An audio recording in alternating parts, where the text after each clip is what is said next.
Halo pemirsa, kembali berjumpa bersama saya Jatur Ratma di One on One. Wilayah Indonesia sebagian besar adalah laut, anugerah Tuhan yang Maha Kuasa dengan kekayaan di dalamnya yang melimpah. Namun sayang, optimalisasi ekonomi di bidang maritim tak seindah namanya.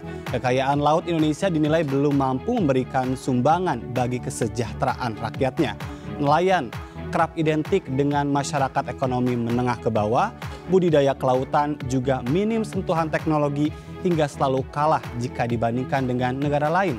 Bagaimana caranya kita bisa berjaya dengan laut yang luas dan ikan kita yang melimpah? Seperti biasa selama 1 jam ke depan saya akan berbincang banyak dengan tamu istimewa dan sudah bersama saya Rohmin Dahuri. Apa kabar? Alhamdulillah baik-baik. Sehat ya? Sehat, badminton masih. Baik, nanti kita akan berbincang banyak tentang kemaritiman di tanah air. Namun pemirsa, seperti biasa saya akan hadirkan terlebih dahulu sosok tamu kita malam ini.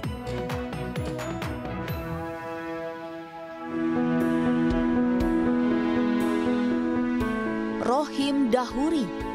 Sepak terjangnya di dunia kelautan dan perikanan Indonesia sudah tidak diragukan lagi.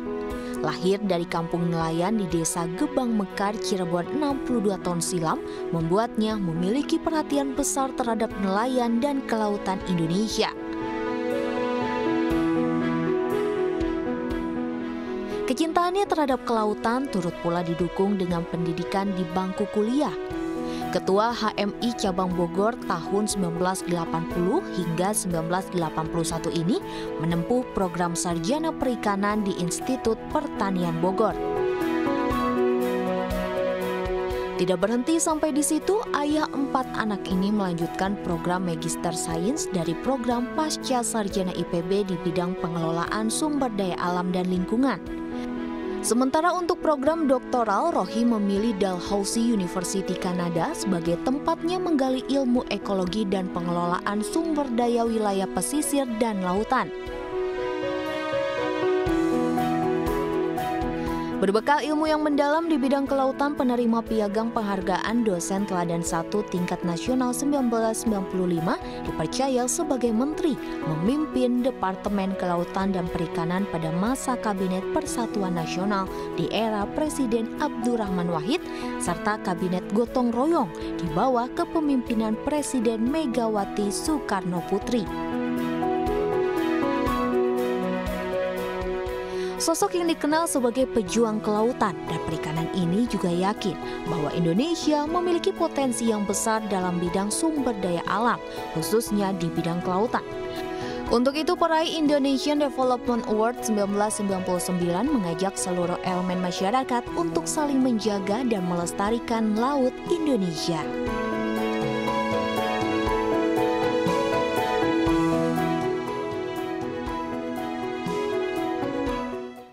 Daulat pangan dan nasib bangsa itu yang akan kita perbincangkan bersama Rohim Dahuri. Beliau adalah Menteri Kelautan dan Perikanan 2001-2004. Prof, saya ingin memulai dengan gambaran umum. Kita tahu bahwa pekan ini kita memperingati Hari Laut.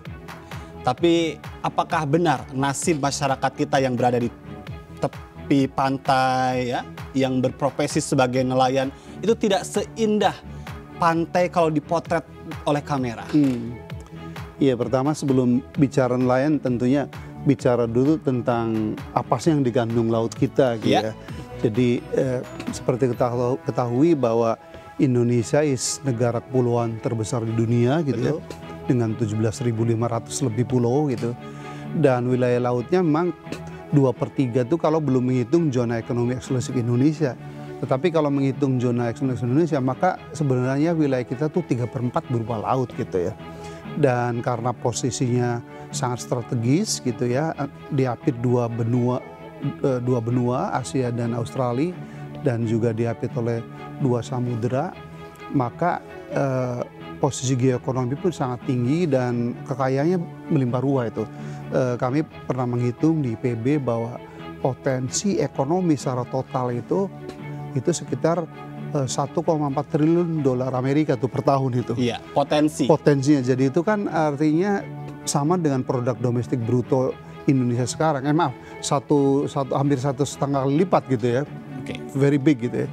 Kemudian dari nilai 1,4 triliun dolar itu bisa kita gerakan melalui 11 sektor ekonomi, mulai dari perikanan tangkap, perikanan budidaya, industri pengolahan perikanan dan seafood, kemudian industri bioteknologi kelautan, ada energi dan sumber daya mineral. Jangan lupa loh, 70% produksi minyak dan gas bumi kita itu bukan di darat tapi di laut dan pesisir, seperti Tangguh, kemudian Natuna, kemudian sebentar lagi insya Allah kita akan menikmati minyak dan gas dari Masela di Maluku gitu ya. Baik. Kemudian ada Prastawa Bahari, rajanya gitu, dari 6 ekosistem terumbu karang, 10 ekosistem terumbu karang yang terindah di dunia itu terdapat di laut kita Indonesia gitu. Baik, dari tadi potensi-potensi yang dimiliki yang luar biasa, harusnya dengan usia kemerdekaan kita yang hingga hari ini begitu sudah banyak dong yang bisa dihasilkan untuk kesejahteraan rakyat.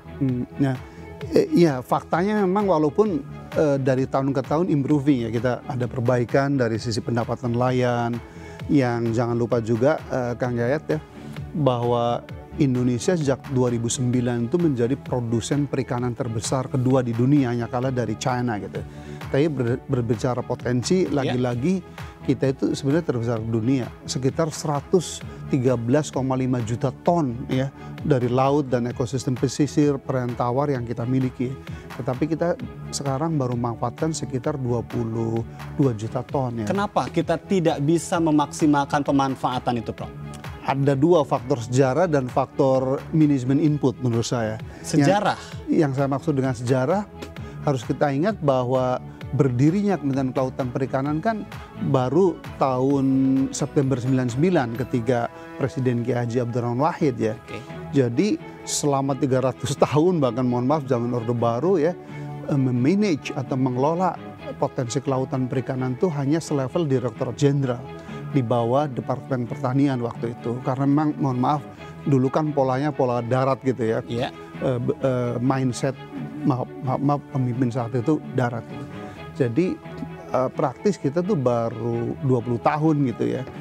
Udah gitu kan segalanya perlu waktu ya. Saya ingat dulu waktu saya di kabinet gotong royong dipimpin Ibu Presiden Megawati Soekarno Putri, saya mengusulkan gitu ya, bahwa dengan potensi yang besar semacam itu tidak mungkin hanya di handle gitu ya oleh Kementerian Kelautan Perikanan.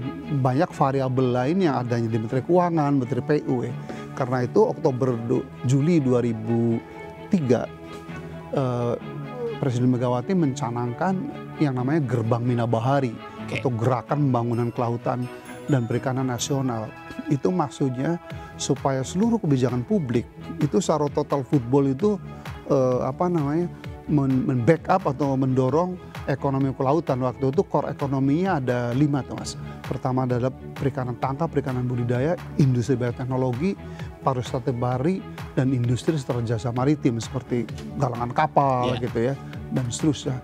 Nah lalu sektor keuangannya gitu ya, itu didorong ke sana. Kalau selama ini kan pelit tuh. Kalau Kang lihat di alokasi kredit perbankan, tahu nggak, perikanan tuh hanya dapat 0,7% gitu dari seluruh total kredit yang digelontorkan untuk economic activities. Baik, tapi dalam perkembangannya selama 20 tahun ini, begitu kan, sudah ada kementerian khusus yang membidangi urusan kelautan dan perikanan. Menurut Anda, apakah memang sudah bisa memanfaatkan potensi-potensi itu, atau ya bisa jadi ganti menteri, ganti kebijakan, ya akhirnya jalan di tempat tetap begitu? Jadi kalau perbaikan yes ada. Contohnya sebelum adanya Kementerian Kelautan Perikanan, produksi perikanan Indonesia itu hanya di ranking ke-6. Iya kan, kemudian itu sebelum tahun 99 ya. Tahun 2004 kita melompat menjadi ranking ke-3, kan udah something ya, 2 kali lipat. Kemudian mulai 2009 kita produsen terbesar kedua setelah China ya. Kemudian dalam hal sumbangan sektor kelautan perikanan ya terhadap produk domestik bruto pun dulunya hanya 1,5 ya, sekarang udah mencapai 3% ya. Nah kemudian pulau-pulau kecil yang dulu praktis nggak termanfaatkan, bahkan tidak dilirik orang gitu ya, dengan adanya Kementerian Kelautan Perikanan udah bergairah gitu. Dulu pulau-pulau kecil yang sebagian besar itu sebagai cost center atau ngeluarin biaya aja Iya. gitu ya. Sekarang sudah mulai banyak pulau yang menjadi growth center atau profit center ya, karena ada economic activities dan seterusnya gitu. Baik, kita tahu bahwa untuk kepemimpinan dari Presiden Joko Widodo, kemaritiman itu menjadi sesuatu yang seksi dan selalu digaungkan. Tapi lagi-lagi bicara tentang optimalisasi, kita masih bergelut juga dengan tangkapan ikan yang saling berebut dalam tanda kutip ya, bahkan sering dicolong gitu. Ini bagaimana sebetulnya optimalisasi dari banyak sektor itu, karena kita ingin bahwa setidaknya ya tadi ada hal khusus yang memang menjadi sentuhan dan itu bisa meningkatkan kesejahteraan. Iya, visi Presiden Jokowi luar biasa ya. Sejak saya ikuti kampanye beliau sejak 2013 itu mencanangkan Indonesia sebagai poros maritim dunia gitu ya. Jadi statement beliau atau visi beliau waktu itu bersama Pak Yusuf Kalla sangat jelas bahwa yang dimaksud dengan Indonesia sebagai poros maritim dunia adalah bagaimana sebagai negara maritim terbesar ini bisa mendayagunakan basis ekonominya dari laut, kemudian hankam dan budayanya pun dari laut ya, sehingga kita bisa memanfaatkan sumber daya kelautan itu untuk kemakmuran dan kedaulatan serta kelestarian ya. Cuman sangat disayangkan bahwa diterjemahkan oleh para minister ya waktu itu sangat deep environmentalism gitu, nggak boleh ini, nggak boleh itu, moratorium, bakar itu. Jadi ibarat mobil itu terlalu banyak remnya gitu, yang gas dan kendalinya kurang gitu ya. Itu yang membuat tidak optimal. Kemudian yang kedua fokusnya terlalu pada perikanan tangkap ya.